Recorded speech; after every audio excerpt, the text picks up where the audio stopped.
So much sir.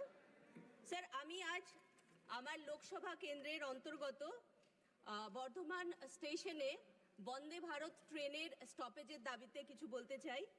Bardhaman পশ্চিমবঙ্গের একটি গুরুত্বপূর্ণ শহর এবং জংশন।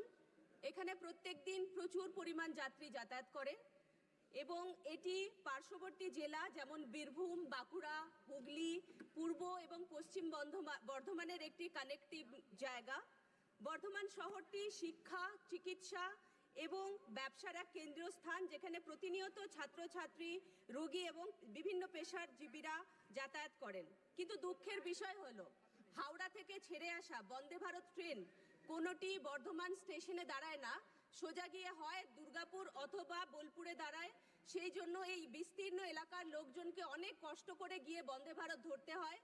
আমি এটুকু দাবি করব যে বিষয় নিয়ে বা যে ভাবনা নিয়ে বন্দে ভারত ট্রেনগুলিকে চালু করা হয়েছে যাতে যাত্রী পরিষেবা ঠিকঠাক থাকে, তার কথা ভেবে বর্ধমান স্টেশনে প্রয়োজনীয় পরিকাঠামো যেমন দীর্ঘ প্ল্যাটফর্ম আছে, সুতরাং এখানে স্টপেজ দেওয়া হোক। আমি আপনার মাধ্যমে মাননীয় রেলমন্ত্রীকে জানাচ্ছি।